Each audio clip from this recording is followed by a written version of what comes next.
Hello friends, welcome to my channel Gyan Saar. तो CTET की इस सीरीज़ में आज हम करेंगे 18 जनवरी 2023 में पूछे गए सीडीपी के प्रश्नों को। क्वेश्चन नंबर 1, अभिकथन है अधिगम और विकास एक दूसरे से जुड़े हुए हैं।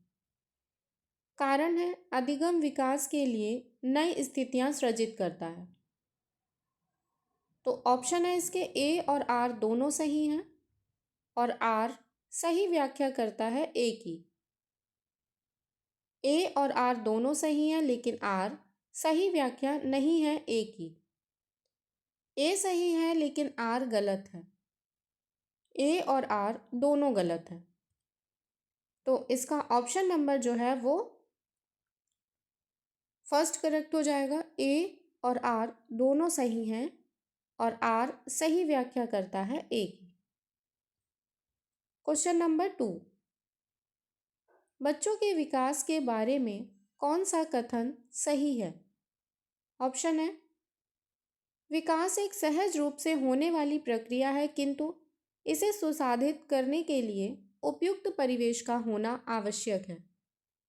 ऑप्शन 2 है विकास वंशानुगत कारकों के द्वारा पूर्व निश्चित होता है व इसमें बदलाव नहीं किया जा सकता। ऑप्शन 3 है आनुवंशिकता की विकास में कोई भूमिका नहीं है। ऑप्शन 4 है विकास की प्रक्रिया शैशवावस्था के चरण के बाद ही प्रारंभ होती है। तो बच्चों के विकास के बारे में कौन सा कथन सही हो जाएगा? इसका ऑप्शन नंबर फर्स्ट सही हो जाएगा। विकास एक सहज रूप से होने वाली प्रक्रिया है किंतु इसे सुसाधित करने के लिए उपयुक्त परिवेश का होना आवश्यक है।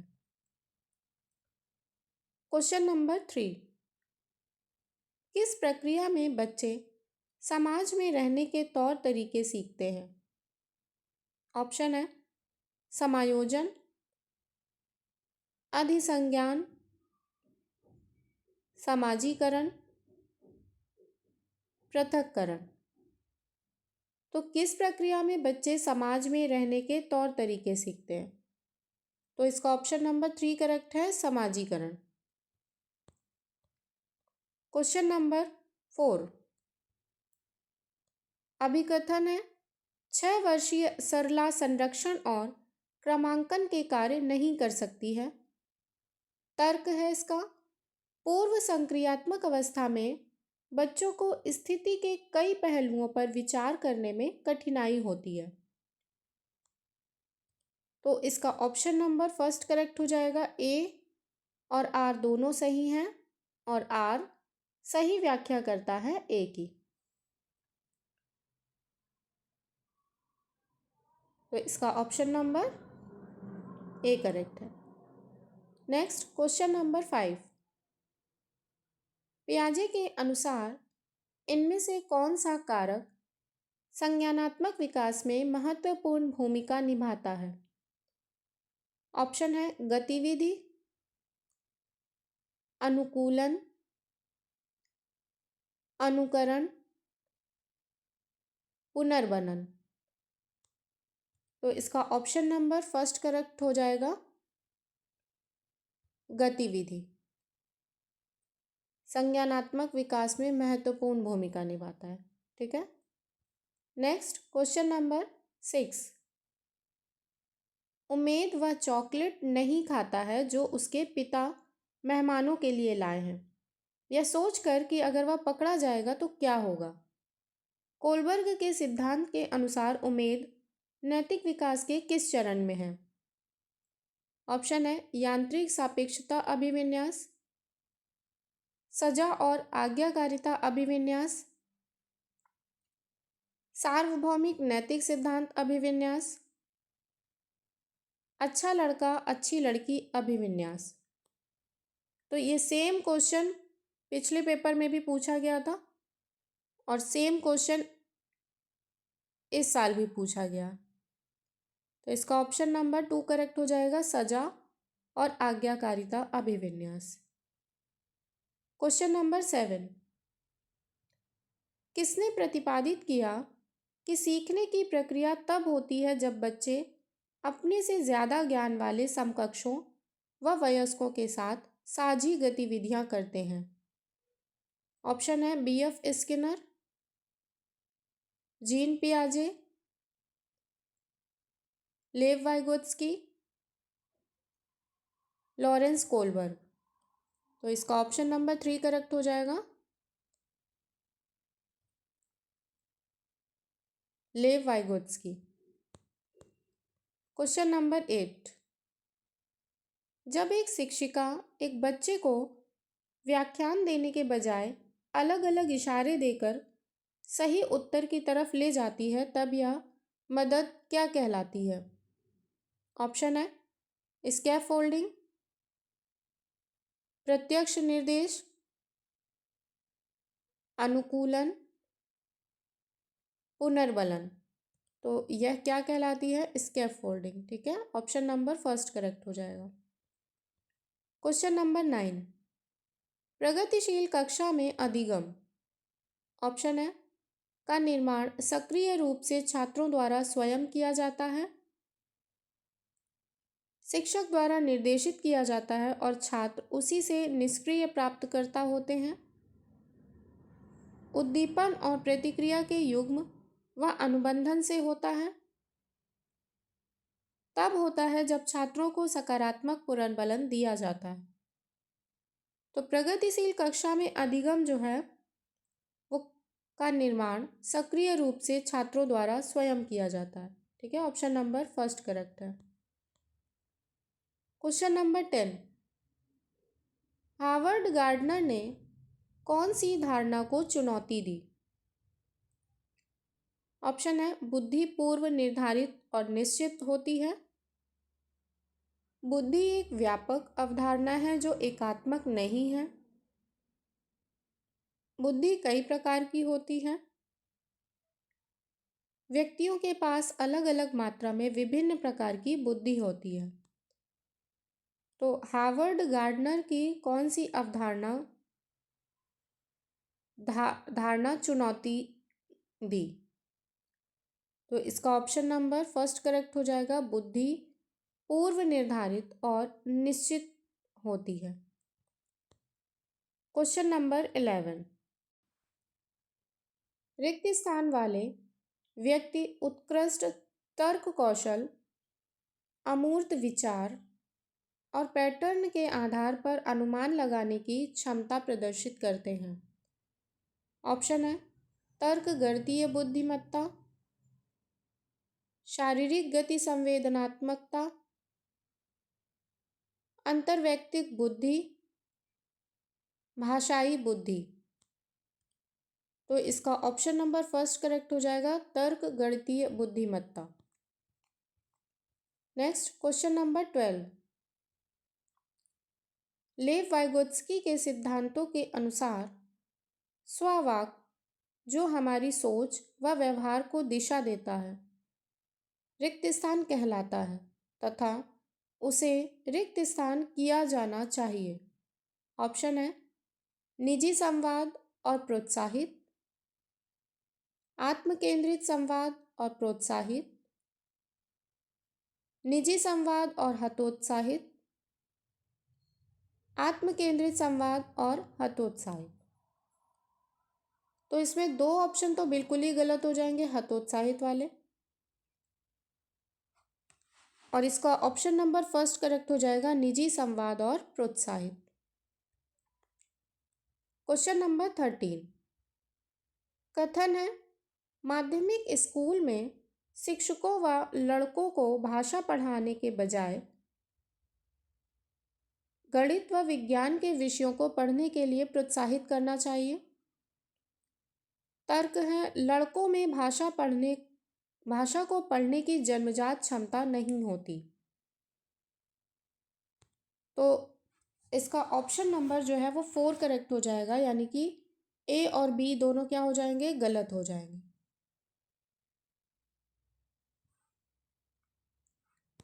क्वेश्चन नंबर 14, मूल्यांकन किस उद्देश्य से नहीं किया जाना चाहिए?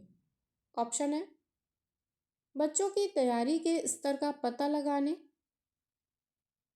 शिक्षण अधिगम पर मनन करने और उसमें संशोधन करने, बच्चों में डर और सीखने का तनाव पैदा करने, बच्चों की शिक्षा का समर्थन और सुधार करने के लिए। तो पूछा गया मूल्यांकन क्यों किस उद्देश्य से नहीं किया जाना चाहिए? तो ऑप्शन नंबर 3 करेक्ट हो जाएगा, बच्चों में डर और सीखने का तनाव पैदा करने। क्वेश्चन नंबर 15, एक कक्षा परीक्षण के दौरान एक शिक्षक ने पाया कि अधिकांश छात्रों ने अवधारणा आधारित प्रश्न का उत्तर गलत दिया था।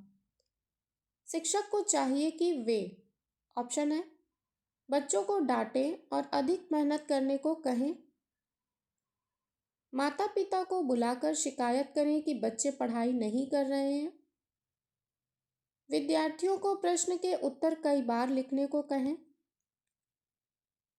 छात्रों की सोच में वैचारिक चुनौतियों का पता लगाएं और उसके अनुसार पढ़ाएं। तो इसका ऑप्शन नंबर 4 करेक्ट हो जाएगा। छात्रों की सोच और वैचारिक चुनौतियों का पता लगाएं और उसके अनुसार पढ़ाएं। ठीक है। क्वेश्चन नंबर 16, समावेशी शिक्षा के बारे में कौन सा कथन सही है? ऑप्शन है यह शिक्षा का वह तंत्र है जिसमें विकलांगता व बिना विकलांगता वाले विद्यार्थी इकट्ठा पढ़ते हैं। इसमें बहिष्करण, भेदभाव तथा भागीदारी और सीखने में अन्य बाधाओं को दूर करते हुए सभी विद्यार्थियों की भागीदारी को सुनिश्चित किया जाता है। इसमें बच्चों व वयस्कों के बीच के अंतर की सीखने में बाधक के रूप में देखा जाता है। तो इसका ऑप्शन नंबर फर्स्ट करेक्ट हो जाएगा। यह शिक्षा का वह तंत्र है जिसमें विकलांगता व बिना विकलांगता वाले विद्यार्थी इकट्ठे पढ़ते हैं और इसमें बहिष्करण, भेदभाव और भागीदारी और सीखने में अन्य बाधाओं को दूर करते हुए सभी विद्यार्थियों की भागीदारी को सुनिश्चित किया जाता है। ठीक है। क्वेश्चन नंबर 17, एक शिक्षिका को विविध बच्चों की कक्षा में जिसमें हाशिए पर समुदाय से आने वाले बच्चे की भी शामिल है, क्या करना चाहिए? ऑप्शन है सभी व्यक्तिगत भिन्नताओं को नज़रअंदाज करना चाहिए, सभी सांस्कृतिक भिन्नताएं मिटाने के लिए कार्य करने चाहिए, मानना चाहिए कि विभिन्नताएं कमियां नहीं हैं, उन बच्चे जो सीख सकते हैं को पहचान कर केवल उन्हीं पर ध्यान देना चाहिए। तो इसका ऑप्शन नंबर 3 करेक्ट हो जाएगा। मानना चाहिए कि विभिन्नताएं कमियां नहीं हैं। ठीक है। क्वेश्चन नंबर 18, कौन सी पद्धति एक समावेशी कक्षा में बच्चों के सीखने में सहायक होगी? ऑप्शन है प्रतिस्पर्धात्मक संस्कृति, सहयोगात्मक अधिगम, मानकीकृत निर्देश, सख्त मूल्यांकन प्रणाली। तो कौन सी पद्धति एक समावेशी कक्षा में बच्चे के सीखने के लिए सहायक होगी? तो ऑप्शन नंबर 2 करेक्ट हो जाएगा, सहयोगात्मक अधिगम। क्वेश्चन नंबर 19, निम्न में से कौन से शिक्षा शास्त्रीय प्रावधान एक विद्यार्थी जिसे गतिमान विकलांगता है की ज़रूरतों के लिए अनुकूल उपयुक्त समायोजन है? ऑप्शन है बाधा मुक्त वातावरण को सुनिश्चित करना, मेज कुर्सी को क्रम प्रतिबंधात्मक तरीके से रखकर आने जाने को सुगम बनाना, मूल्यांकन की विविध पद्धतियों का प्रयोग करना। तो इसका ऑप्शन नंबर 4 करेक्ट हो जाएगा। यानी कि इसमें सारे ही जो ऑप्शन दिए गए हैं वो क्या हैं, करेक्ट है। क्वेश्चन नंबर 20, निम्नलिखित में से रचनात्मकता के विशिष्ट संकेतक कौन से हैं? ऑप्शन है बारंबार अभ्यास की आवश्यकता, ध्यान केंद्रित करने में असमर्थता, जोखिम उठाना,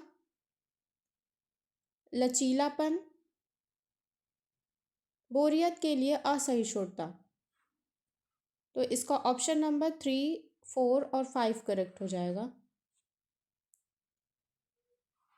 रचनात्मकता के विशिष्ट संकेतक कौन से हैं, ठीक है। तो इसका ऑप्शन नंबर 2 करेक्ट है। क्वेश्चन नंबर 21, एक सामाजिक रचनात्मक कक्षा में शिक्षक को रिक्त स्थान और सामूहिक कार्य को सुगम बनाने के लिए मेज व कुर्सी ऐसी होनी चाहिए जो, ऑप्शन है गतिशील और जिन्हें खिसकाया जा सके, गतिशील जो नियत हो,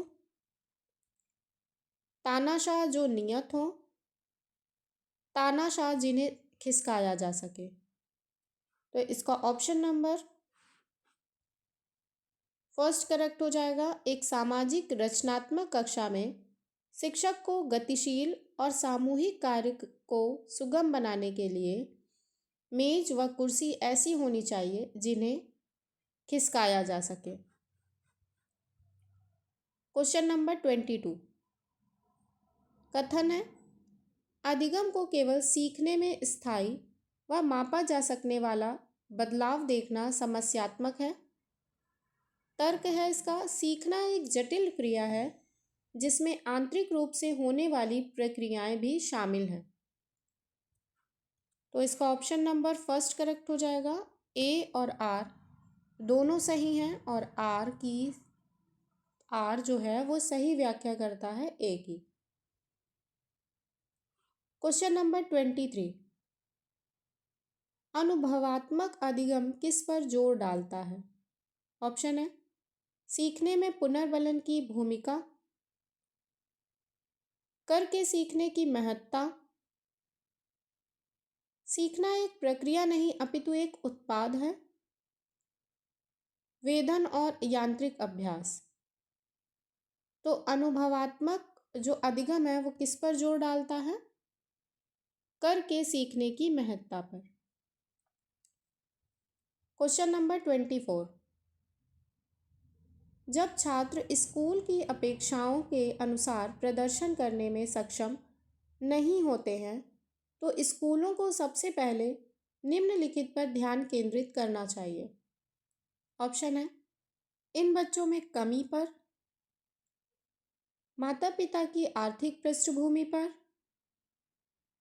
माता पिता की सामाजिक पृष्ठभूमि पर, स्कूल और कक्षा का वातावरण और लोकाचार पर। तो इसका ऑप्शन नंबर 4 करेक्ट हो जाएगा। स्कूल और कक्षा का वातावरण और लोकाचार पर। क्वेश्चन नंबर 25, निम्नलिखित में से कौन सा समस्या समाधान में स्वानुभाविकता के प्रयोग का वर्णन करता है?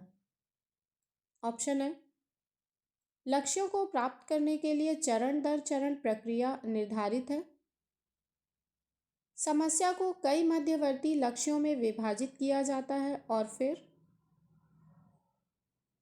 छात्र लक्ष्य से शुरू करते हैं और अनसुलझी प्रारंभिक समस्या पर वापस जाते हैं। विद्यार्थी अपनी खोज को उन स्थितियों के समाधान के लिए सीमित कर देता है जिनमें कुछ ऐसी स्थिति है जिसका आप वर्तमान में सामना कर रहे हैं। तो इसका ऑप्शन नंबर फर्स्ट करेक्ट हो जाएगा। लक्ष्यों को प्राप्त करने के लिए चरण दर चरण प्रक्रिया निर्धारित है। क्वेश्चन नंबर 26, निम्न में से कौन सी कार्य नीति एक शिक्षिका को विद्यार्थियों में संवेगात्मक आत्मनियमनता को प्रोत्साहित नहीं करेगी। ऑप्शन है, विद्यार्थियों को अपनी भावनाएं पहचानने व उनकी अभिव्यक्ति करने में मदद करना, संवेगों से जूझने की नीतियों पर चर्चा करना, विद्यार्थियों को संवेगात्मक अभिव्यक्तियों में सांस्कृतिक विभिन्नताओं को पहचानने में मदद करना, विद्यार्थियों को एक दूसरे से प्रतिस्पर्धा के लिए प्रोत्साहित करना व लगातार तुलना करते हुए अविश्वास का माहौल बनाना। तो इसका ऑप्शन नंबर 4 करेक्ट हो जाएगा। क्वेश्चन नंबर 27, बच्चों के सीखने के लक्ष्य की तरफ प्रेरित करने का प्रभावी तरीका क्या है? ऑप्शन है, परीक्षाओं में अच्छे अंक लाने के लिए उन पर दबाव डालना, उनके प्रदर्शन की हमेशा उनके समकक्षियों से तुलना करना, हर व्यवहार के लिए इनाम या सजा प्रस्तुत करना, उनमें सीखने का आनंद, खुशी और उत्सुकता पैदा करना। तो बच्चों के सीखने के लक्ष्य की तरफ प्रेरित करने का प्रभावी तरीका क्या हो जाएगा? उनमें सीखने का आनंद, खुशी और उत्सुकता पैदा करना। ठीक है, ऑप्शन नंबर 4 करेक्ट हो जाएगा। क्वेश्चन नंबर 28, निम्नलिखित में से कौन सा कथन सीखने के सामाजिक रचनात्मक परिप्रेक्ष्य में विश्वास का समर्थन नहीं करता है? ऑप्शन है, बच्चों को उनकी प्रतिक्रियाओं पर गुणात्मक प्रतिक्रिया दी जानी चाहिए, शिक्षकों को चाहिए कि प्रश्न पूछने के दौरान बच्चों को उनकी सोच में विसंगतियों से अवगत कराएं, शिक्षकों को बच्चों में भ्रांतियों को दूर करने के लिए प्रश्न पूछने चाहिए और उन्हें अपनी सोच पर सोचने के लिए प्रेरित करना चाहिए, शिक्षण प्रक्रिया के दौरान बच्चों को निष्क्रिय भूमिका निभानी चाहिए। तो इसका ऑप्शन नंबर 4 करेक्ट हो जाएगा। शिक्षण प्रक्रिया के दौरान बच्चों को निष्क्रिय भूमिका निभानी चाहिए। नेक्स्ट क्वेश्चन नंबर 29, निम्नलिखित में से कौन सी रणनीति छात्रों को प्रभावी समस्या समाधानकर्ता और महत्वपूर्ण विचारक बनने से रोकेगी? ऑप्शन है, छात्रों से पूछना कि क्या वे सुनिश्चित हैं कि वे समस्या को ठीक से समझते हैं, छात्रों को उपमाओं के बारे में सोचने के लिए प्रोत्साहित करना, छात्रों को खुद से सोचने के लिए प्रेरित करना बजाय उनके लिए सोचने के, छात्रों को समस्या को देखने का केवल एक ही तरीका देखने के लिए प्रोत्साहित करना और निर्धारित समाधान पर ध्यान केंद्रित करना।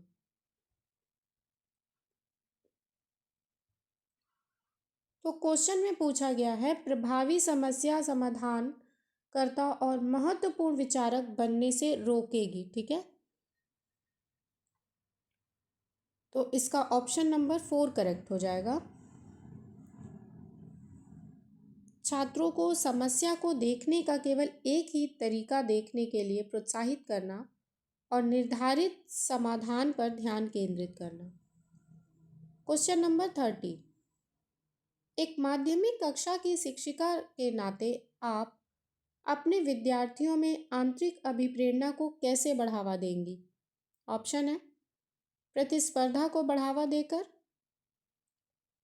अवांछनीय व्यवहार को दंडित करके, सीखने में आनंद की अनुभूति को बढ़ावा देकर, भौतिकवादी पुरस्कार देकर। तो इसका ऑप्शन नंबर 3 करेक्ट हो जाएगा, सीखने में आनंद की भूमिका को बढ़ावा देकर। वीडियो पसंद आई हो तो प्लीज़ वीडियो को लाइक, चैनल को सब्सक्राइब ज़रूर करें। Thank you.